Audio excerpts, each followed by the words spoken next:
ఇది ఈ పద్ధతుల్లో మరి ఎన్నో అనుభవాలు, ఎందుకంటే రకరకాల అనుభవాలు అవి. నాకు ఎక్కువ మాట్లాడే అలవాటు ఎక్కువ, ఎప్పుడు షేర్ చేసుకుంటా అంట. చాలామంది మా ఫ్రెండ్స్ అంటారు, అంటే మేము తిరుగుతాం రోజు, మాకు ఇవన్నీ ఎన్నో కనపడతాయి, మేము ఇవన్నీ పట్టించుకోమేను అన్నీ ఇట్లా. అంటే నా ఇంట్రెస్ట్ అది. నేను రోజు తిరుగుతుంటా, నేను చేస్తుంటా. కానీ మీరు పెట్టే పోస్టులు ఎవరిని చూస్తే నాకెందుకు ఈ ఐడియాస్ రావు? ఇవన్నీ జరుగుతుంటాయి సర్వసాధారణంగా. చదివినప్పుడు మాత్రం అసలు ఆ ఇంట్రెస్టెడ్గా ఆ రచనలు చేయడం అనేది రియల్లీ గ్రేట్. ఆ రకంగా నా సంభాషణలు మనం పెట్టి నా కులోన్మాది నేను టాపిక్ పట్టుకొస్తా.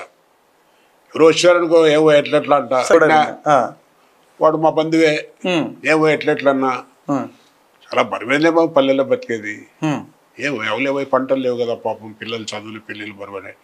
అవి ఎట్లు అట్లమ్మా.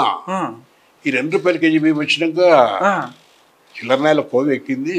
మనం దావలో పోతుంటే లేచి నిలబడరు, కాళ్ళ మీద కాళ్ళు వేసి కూర్చుంటారు, దావలో మంచం వేసుకొని కాళ్ళు ఎగరదని పండుకుంటారు అని.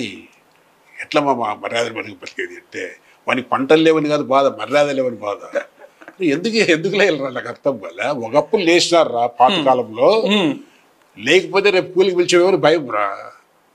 అప్పుడు భయం అంత, నువ్వు కూలికి పిలిచిపోతే దానికి కూడు లేదు కదా. కానీ ఎర్ర జెండా పోనూరు కూడా ఎర్ర బస్సు వచ్చింది. ఎర్ర బస్సు ఎక్కినాక ప్రతి ఒక్కరు చైతన్యమైనారు. ఒకప్పుడు నువ్వు కూలి పిలిచిపోతే అతను బతకలేమో అనుకో భయం అయినాడు.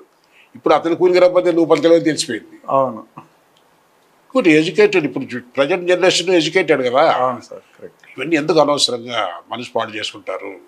ఈ పద్ధతిలో మాట్లాడతారట. అట్లే మతోన్మాది,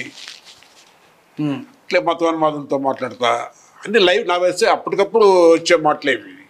అప్పుడు ఆ సంఘటన చూసి ఆలోచన వస్తుంది, వాళ్ళతో మాట్లాడేప్పుడు వస్తుంది అదంతే. కాబట్టి ఇదంతా సరైనది కాదంట అన్న. ఇప్పుడు అంటే చిన్నప్పటి నుంచి ఇవన్నీ ఎక్కిస్తున్నారు కదా తల్లో, ఇప్పుడు ఎవరికి వాళ్ళు.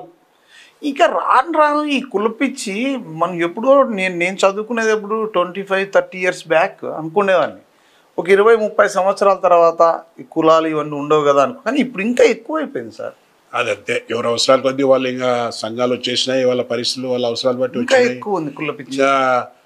రాజకీయాల కోసం కులాన్ని మతాన్ని రెచ్చగొట్టుకుంటారు. కాబట్టి దాన్ని మనం ఏం చేయలేము.